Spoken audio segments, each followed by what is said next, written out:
지난주에 요절의 말씀 52절이었습니다. 아주 간단했죠. 내 안에 예수 그리스도를 모시고 사는 사람이 하나님의 사람이에요.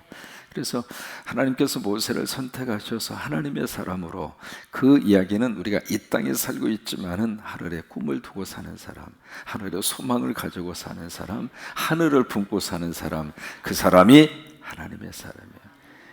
땅에서 살고 있지만은 땅이 인생의 모든 것이라고 생각하고 사는 사람은 하나님의 사람이 될 수가 없습니다.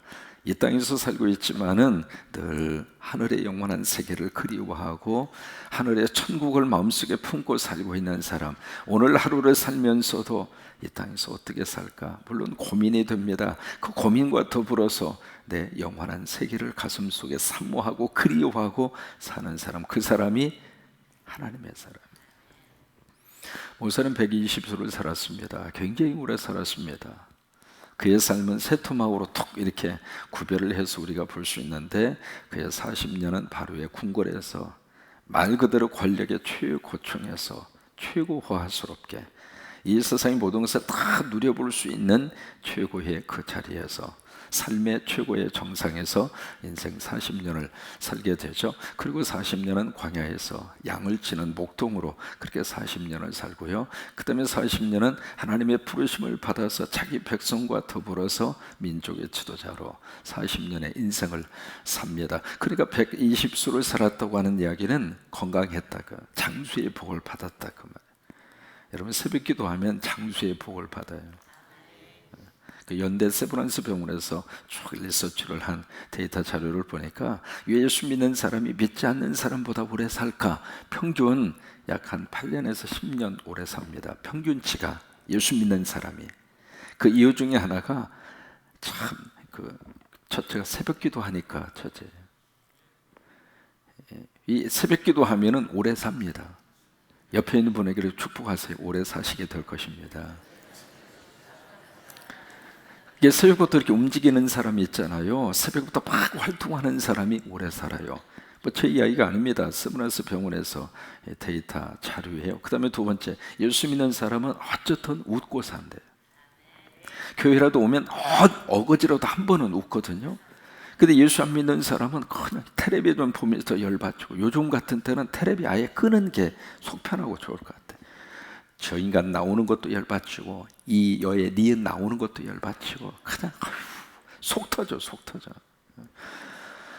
근데 이제 어쨌든 교회 나오면 어떻게 시든지 한 번이라도 웃잖아요. 하라를 깍깍 한 번 웃잖아요. 그러니까 조금이라도 웃고 사는 사람이 그래도 건강하게 살아요. 한 번이라도 웃고 사는 사람이 조금 장수의 복을 누리면서 살아요. 그래서 이제 예수 믿는 사람이 그렇게 장수하고 되고, 세 번째가 참 재밌어요. 박수 치니까 장수한대요. 박수를 치니까. 그러니까 찬송 부를 때 막 박수 치면서 찬송하잖아요. 어쨌든 간에 그것이 이렇게 보니까 예수 믿는 사람이 장수하는 비결 중에 하나다, 그렇게 이야기를 하고 있습니다. 아무튼 모세는 120수 장수의 복을 받았어요. 그런데 장수의 복으로 끝난 것이 아니라 건강의 복도 받았어요. 120수가 되었지만은 눈이 흐리지 아니하고, 그 다음에 기력이 쇠하지 아니하고, 어느 정도 이 건강의 복을 받았는가? 느보산을 등산할 정도로. 나이 120살이 됐지만은 느보산을 등산할 정도로 다리 힘이 좋았다, 그 말이에요. 그러면서 이제 그가 이 인생의 의미를, 이 시편 90편에서 두 가지를 닮아요. 첫째는 하나님의 무한성, 영원성. 하나님이 어떤 존재인가, 하나님이라고 하는 그 존재가 내 삶 속에 어떤 존재인가 라고 하는 것을 90편 속에다가 담아놓고 있고, 그 다음에 두 번째로 거기에 비해서 인간의 유한성. 하나님은 엄청난 분이시고, 하나님은 영원한 분이시고, 하나님은 그 존재성이 우리가 기억할 수 없을 정도로 그런 분인가 하면, 거기에 비해서 인간은 얼마나 유한한가. 그것을 시편 90편 속에 담고 있습니다. 1절을 보시면 그렇게 시작을 합니다. 1절 가장 첫 번째 단어가 중요합니다. 뭐라고 시작하느냐면 주여로 시작합니다. 무슨 얘기냐면, 인생을 논할 때 하나님이 들어가지 않는 인생은 의미가 없다, 이 말이에요. 유한한 인생을 우리들이 살고 있지만은 그 인생을 의미 있게 만들어 주시는 분은 주님이라고 하는 거예요. 그래서 모세는 가장 먼저 부르는 그의 외침이 주여입니다. 주여. 여러분, 오늘 하루를 살면서도 주여 하고 살면 오늘 하루가 의미가 있는 거예요. 주여 부르짖고 살면 오늘 하루 보람 있게 살 수 있고, 오늘 하루 복되게 살아갈 수 있고, 오늘 하루 행복하게 살아갈 수 있고. 그래서 첫 번 인생론 말하기 전에 주여, 주여. 그래요. 하루를 살면서도 주여, 저녁에 주무실 때에도 주여, 하루를 시작하게 된 것이 감사하고 저녁을 잘 마치게 된 것이 감사하고, 아침 시작하면서 다녀오겠습니다 말할 수 있죠. 다녀올 수 있도록 보장된 인생 사는 사람 아무도 없습니다. 그 하루 동안에 무슨 일이 일어날지를 모르고 우리는 삽니다. 그러면서도 우리는 참 천연덕스럽게 살아요. 아무 일이 없겠지 뭐. 그래요. 그런 마음이 있어야 우리가 삽니다. 지금 전 세계적으로요, 가장 위기감이 고조되는 나라 중에 하나가 한국입니다. 다른 나라 사람들은 그렇게 생각합니다. 어떻게 한국에서 살고 있느냐, 어떻게 불안해서 그렇게 살고 있느냐. 우리는 잘 살고 있잖아요. 하루 동안에 무슨 일이 일어날지 우리는 모르고 살고 있지만은 주여 부르짖고 하나님 안에서 맡기고 믿고 그리고 사는 거예요. 그래서 1절에 그렇게 고백합니다. 주여, 주는 대대에 우리가 거처가 되셨나이다. 이게 무슨 말이냐면, 거처라고 하는 것은 dwelling place라고 하는 말입니다. 내 삶의 터전이 됐다, 내 안식처가 되었다, 나의 의지할 수 있는 그런 대상이 되었다, 그 말입니다. 우리는 이 말씀을 잘 공감하기가 힘든데요, 왜냐하면 팔레스타인 사람들, 유대인 사람들은 유목민이었습니다. 지금도 이제 베두인이라고 하는 족속들이 참 거기 많이 흩어져서 살고 있는데, 이 사람들은 이 양을 치고 그 다음에 가축을 치면서 풀이 있는 곳을 향해서 계속 이동을 해요. 여기서 풀을 다 먹었으면 그 다음에 이쪽으로 가고. 그래서 그 사람들의 거처라고 하는 것은 텐트입니다. 이 텐트 생활을 하기 때문에 일정한 장소에서 뭐 2년이고 3년이고 10년이고 살 생각을 못해요. 잠깐 한 2, 3개월 있다가 저쪽으로 옮겨가고 또 저쪽으로 옮겨가고. 여러분 보세요. 유목민 생활을 하는 사람들이 무슨 거기다 이태리 가구를 갖다 놓을 수 있겠습니까? 유목민 생활하는 사람이 무슨 실내 장식을 거창하게 꾸며놓을 수 있겠습니까? 안 그래. 그냥 하룻밤 자면 끝이야. 하루 그냥 끓여 먹으면 끝이에요. 그러니까 이 유목민 생활하는 사람들은 항상 떠날 준비가 되어져 있습니다. 아니, 떠나야 돼요. 그래야 그들의 생활을 유지할 수 있거든요. 그런 모습으로 계속 이렇게 떠돌이 생활하려는 그들에게 있어서 유일하게 딱 우리가 거처할 수 있는 분은 하나님이다. 그러니까 하나님 안에서만이 내가 영원히 삶의 둥지를 틀 수 있는 대상은 하나님이다. 그게 1절의 고백입니다. 그래서 2절로 가서 보실까요? 그 하나님의 존재가 어떤 분이었는가. 산이 생기기 전, 땅과 세계 주님께서 만드시기 전, 영원부터 영원까지 주님 하나님이십니다. 이게 유일신 사상입니다. 하나님은 영원하신 분입니다. 그러면서 이제 3절 이하에 보시면 인생론을 논합니다. 하나님에 대한 그 존재성을 노래한 다음에 3절 이하에 인생에 대한 부분으로 돌아가는데, 3절에 주께서 사람을 티끌로 돌아가게 하시고 말씀하시기를 너희 인생들은 어디로 돌아가요? 티끌로 돌아가라 이 말이에요. 그러니까 우리 사람 자체가 원재료가 바로 티끌이라고 말해요. 티끌이라고 하는 말은 영어로 dust, D-U-S-T, dust라고 하는 말을 쓰는데, 그 dust라고 하는 말, 티끌이라고 하는 말이 창세기 1장에서 흙을 가지고 하나님께서 사람을 만드셨다에 그때에 나오는 단어, 흙이라고 하는 단어가 dust입니다. 티끌이라고 하는 말이에요. 그래서 사람의 재료가 흙이에요. 그러니까 몸집이 큰 사람은 흙덩이가 좀 큰 것뿐이에요. 키가 좀 크신 분들은 흙의 재료를 좀 많이 쓴 거고, 아담하신 분은 흙의 재료를 조금 쓰신 것이고. 여러분, 우리 고향이 다 어디냐면 여기입니다. 그래서 우리가 그 찬송 부르잖아요. 돌아갈래 고향. 어디예요? 내 영혼은 하늘나라, 내 육신은 어디? 땅이라 이 말이에요. 그러니까 고향 자체가 참 묘합니다. 여자의 고향은 남자의 옆구리. 그래서 여자는 남자가 옆에 있어야 옆구리가 시리지 않습니다. 자꾸 옆구리가 시리잖아요. 자꾸 뭔가 이렇게 옆에 채워져야 그게 이제 사람이 살 수 있는데, 사람은 결국 어디서부터 왔는가? 흙에서 왔잖아요. 그래서 마지막 장례식, 천국 입성 예배, 환송 예배 마치고 부활 대망 예배, 옛날 하관 예배 그러잖아요. 부활 대망 예배 마치고 관을 땅에다가 모시고 나서 마지막 목사가 하는 말이 흙에서 왔으니 흙으로 가라. 그게 마지막 말이에요. 사람은 그래서 땅을 그렇게 좋아해요. 서 있는 것보다 앉아 있는 게 편하고, 앉아 있는 것보다 누워 있는 게 편해요. 왜요? 고향하고 가까우니까. 자기 고향하고 가까우니까.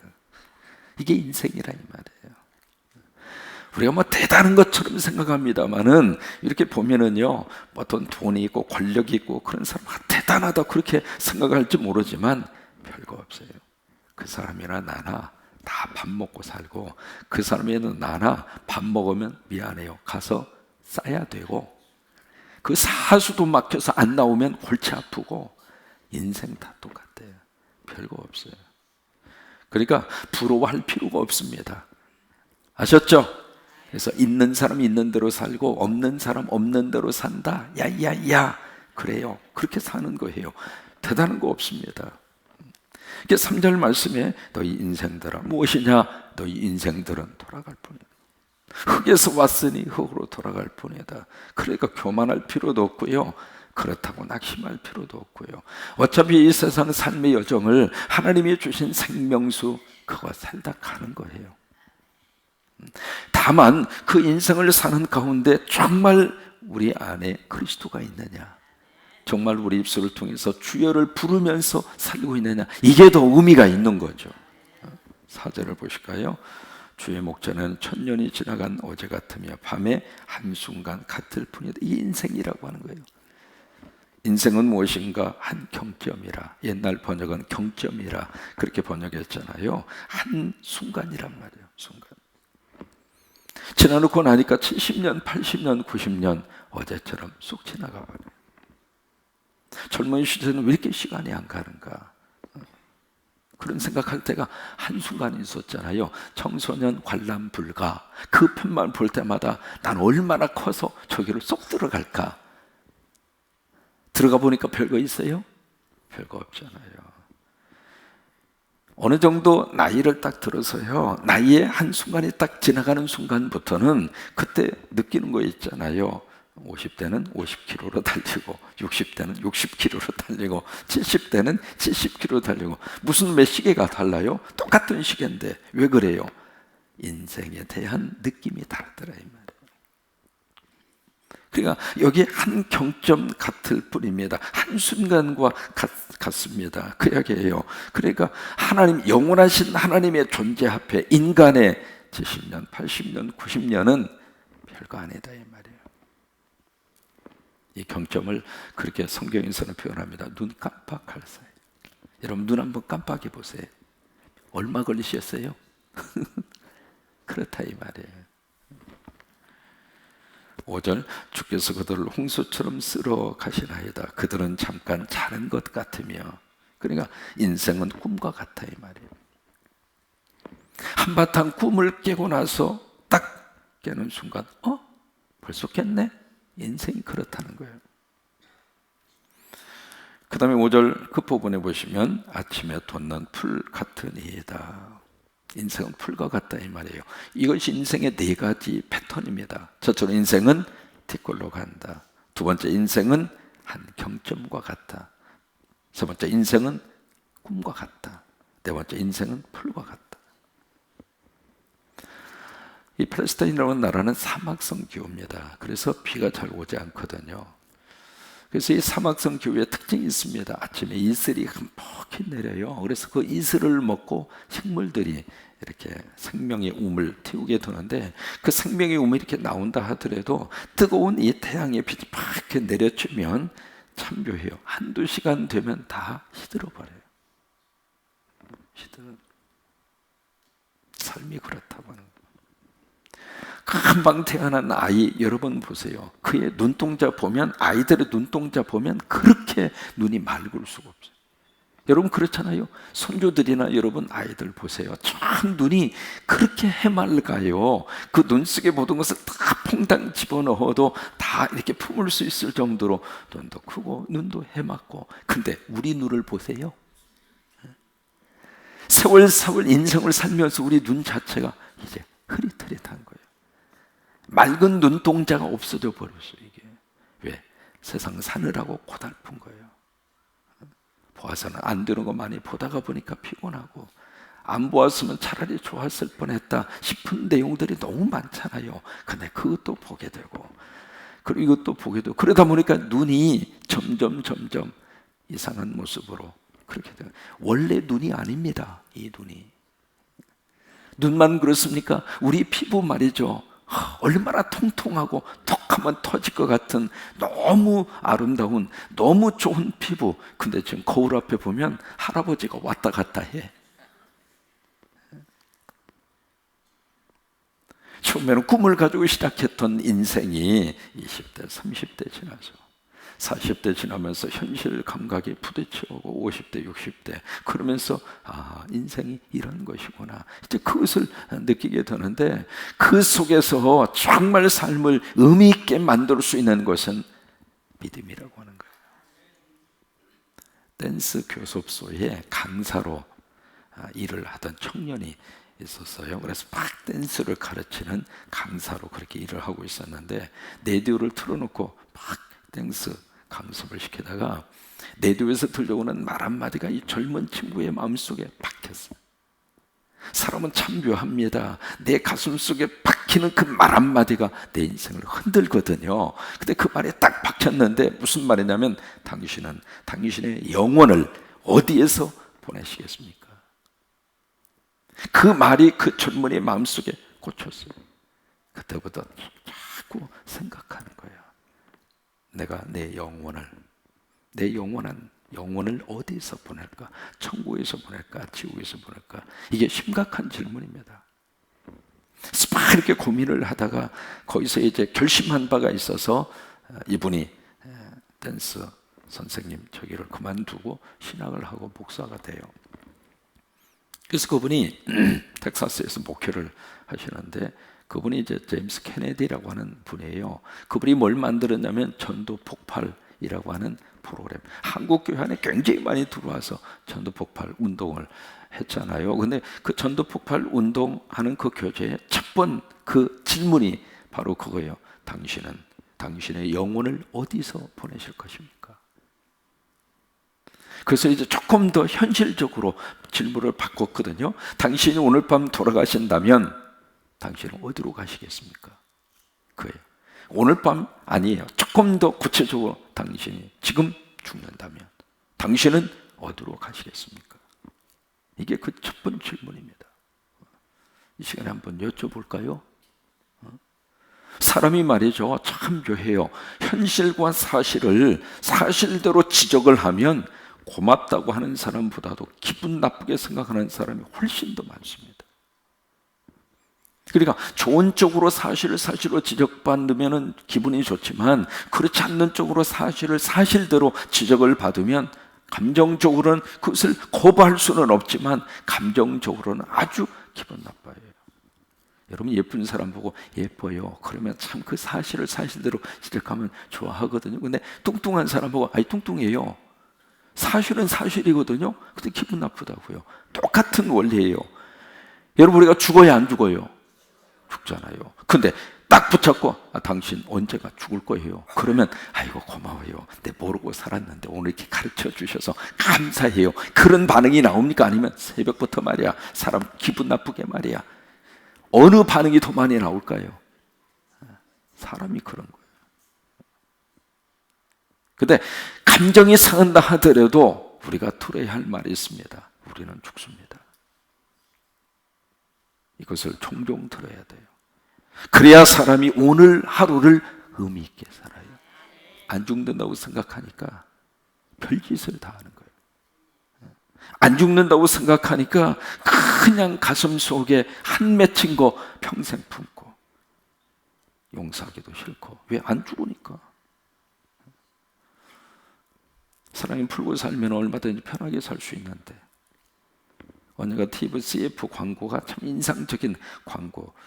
조선시대 방랑 김삿갓이라거나 방랑 시인이 있잖아요. 방랑 시인이 딱 나타나서 삿갓을 딱 쓰고 하는 말이 100년도 못 사는 인생들이 1000년의 고민을 끌어안고 사는 인생들아. 기가 막힌 말을 하더라고요. 100년도 못 사는 사람이 1000년의 고통과 1000년의 근심을 끌어안고 살더라 이 말이에요. 무슨 말씀인지 이해가 되시죠?